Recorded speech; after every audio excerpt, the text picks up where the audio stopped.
Hello, viewers, with another edition of the Think Tank Talk. I'm Imtiaz Gul, the Chief Executive at the Center for Research and Security Studies. And with me online is Mr. O.P.Shah. He's the chairman of the Center for Peace and Progress. Good day, Mr. Shah. Good day to you. How are you? Good. Thank you very much for joining us from New Delhi.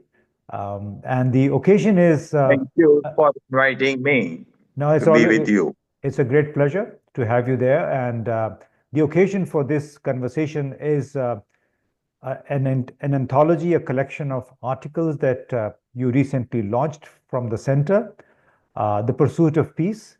And so it makes a very interesting reading because it contains almost more than 50 articles penned by prominent personalities from both sides of the border, India and Pakistan.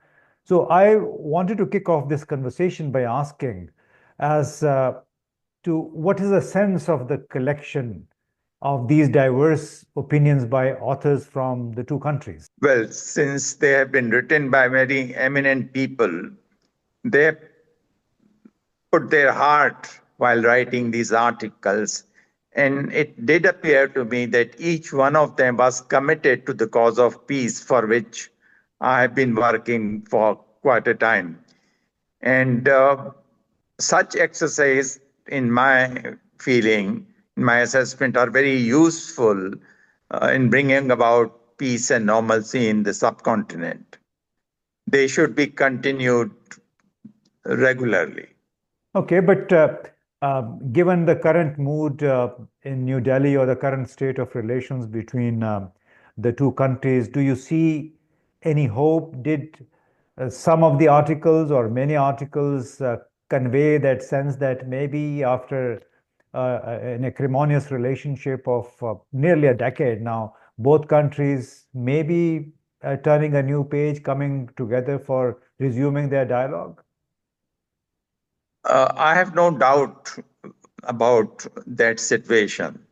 But for that, the civil society and people like you have to work hard. They just can't sit idle and enjoy their coffee in the drawing room or in some coffee shop.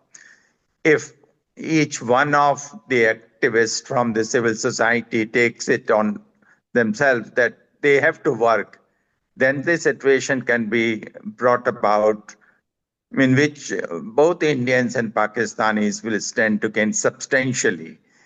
And each article, I didn't find any article which does not speak for peace and normalcy, which not the author, each author has desired peace and normalcy. And they feel that if some efforts are made, then things can take a shape. There's no doubt about it that situation today is not comfortable, it's not normal. That is why the efforts are needed. And this book is just one such effort, small effort. Mhm. Yeah, But this is the it. purpose is to bring about normalcy and peace in the Mm. subcontinent. Mm. Yeah, I mean, this is indeed a very noble pursuit, very noble intention to bring about peace between the two countries. Now, just for the benefit of the viewers who may not be necessarily familiar with the context, let me, with your permission, state that India and Pakistan, have been locked in conflict ever since both countries went independent of the British rule in 1947, with occasional ups and downs, and relations have never been as strained as they have been, particularly since 2015-16, after a couple of terror attacks in Indian territory and the capture of an Indian spy, Kulbhushan Jadhav. Now, given the current mood in India, is resumption of formal dialogue between the two countries a possibility at all at this moment? Why not? If this is in the interest of people, if better relations, normal relations between India and Pakistan are good for both Indians and Pakistani, why should not Indians and Pakistanis desire a better relations, improvement in their present relations, and bring about a situation in which both stand to gain substantially. Okay. Both countries are locked in this conflict. It seems like impossible at the moment. But do you think both can also learn from other countries? We have had histories of countries which found themselves in very acrimonious relationships. Germany, France, Soviet Union, United States. They engaged in talks despite all the animosity, kept talking despite diplomatic, political, and security level wars, internecine wars going on at various levels, including basically the cooperation, intelligence operations in respective countries, but they still continued talking. Whereas our two countries, have stopped that altogether. Well, there is no doubt that the dialogue must begin. How do we begin that dialogue? When will the government take notice of the situation? Is a difficult question. But looking at the situation overall, there is a mood in the subcontinent, to me, it appears by my conversation with various activists, both in India and Pakistan, that there is a desire and there is a possibility. If the two governments may not talk directly, uh, then obviously the civil society in both countries should take initiative and work out something in which they can make the governments to talk and bring about normalcy in relations. And that is why I've been emphasizing the role of civil society. And I count myself as one of the active members of the civil society. And if we take interest, then I think we can bring about change. And if I ask a question, since you indicate it's in a conversation between two of us, what can civil society do in the two countries by which relations between India and Pakistan can improve? I think civil society does play a role in every country, also in our two countries. The kind of initiative that we have launched is extremely important. For a while, it looked impossible that eminent people from both sides, would be getting together for an anthology, for a collection of articles pointed at peace, asking basically both governments to somehow find a way. And I think this is a first good step. And this way, the civil society in both countries can mount pressure on their respective leaders as to shun their current attitude and come out in the larger interest of 1.6 plus billion people That's of an the two countries. Yeah. Can you think of some more specific actions, activities that we can undertake, we should undertake? I think we should continue talking to each other, because what I had experienced in the last 10 years, that a few Indian friends had stopped basically even responding to our messages. So much was the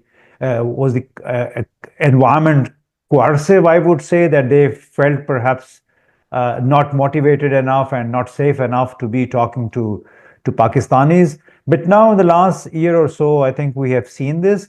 And the best thing is to keep writing, keep sensitizing the media that this is not all that bad. My personal experience on with the Indian television channels has not been positive. They most of the anchors and particular some panelists, they continue to find reasons to attack Pakistan.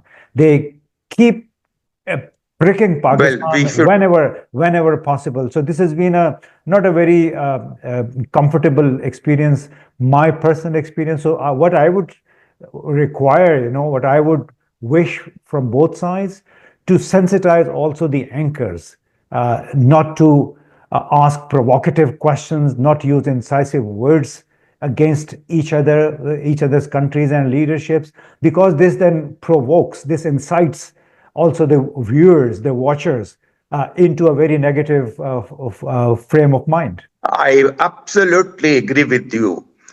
In fact, uh, there are a lot of people in India who are unhappy with the anchors, and I'm not mentioning any particular name, who bring about a situation in which you don't bring about better relation, but you create a situation in which the enmity only can exist. And that is why the anchors have extremely important role to play. But there are some anchors in India, and I'm sure there may be some anchors in Pakistan, whose job is to um, bring about blood relations and not help in providing an atmosphere, creating an atmosphere of goodwill and better understanding. And that is why we need people, and those people must get together. Now, if they can't get together till the government of India and Pakistan start giving visa, they should at least use the technology which is available and talk to each other as often as possible, if not on a daily basis. Yeah, so let me ask you another question in this context. India is such a huge country with massive economic muscle, with so much goodwill in the West. Do you think this big, huge country is dealing with its neighborhood as it should, as a bigger country like an elder brother? Well, let me put it in this way: the relations between India and Pakistan could be better. And this requires better handling by both the government of India and government of Pakistan. There is certainly great scope of improvement, and there are initiatives which we want both governments to undertake. And government of India need, since you have indicated we are a larger country, should play the role of an elder brother. On that, there is no doubt about it. But we should never give an impression to anyone of any arrogance, or we are out to score some points for which will not bring about any uh, utility to anyone, which Yeah. won't bring any benefit to any country. And I certainly feel that the government in the subcontinents can play better role than they have played so far. Okay.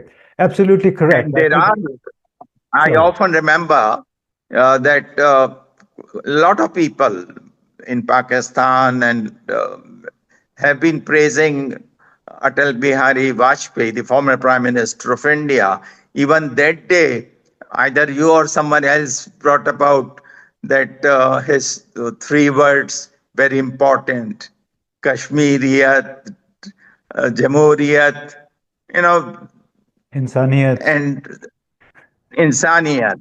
So, use of such words and the spirit behind those words must be encouraged and maintained, so that we um, can help both Indians and Pakistani in achieving what they wish to achieve. I often tell in India that I attended in my last visit to Pakistan, which was to Lahore, Islamabad, and Karachi, and I addressed about 15, 20 meetings in three places. And the media was extremely kind and courteous to me. In each meeting that I attended, whether of students, professor, political activists, or think tank executives, at each place there was one common request: we wish to visit India, please help us to get the visa. Now, this shows there is a goodwill. There is a sense of friendship and good neighborly relations people want to have with India, people in Pakistan. Uh, Otherwise, you won't seek a visa, you won't request a visa from someone whom you met for the first time. This was a request which came in every meeting. I There was think this is, not one meeting in which yeah. this Yeah, I think this is the same not here. good. Same here in India as well as in Pakistan. There's an overwhelming desire to visit each other countries, but unfortunately, currently, there are thousands of people wanting to visit India for medical treatment. Even their visas are being refused, unfortunately. So one would hope, with the support of people like yourself, with your initiatives, both governments can somehow find a moment where they re-engage with each other in the benefit, in the larger benefit of the community living in both countries. So with that, I think I thank you again. Also commend you again for your the pursuit of peace anthology of articles, and wish you good luck for your endeavors to get peace between India and Pakistan. Thank you very much.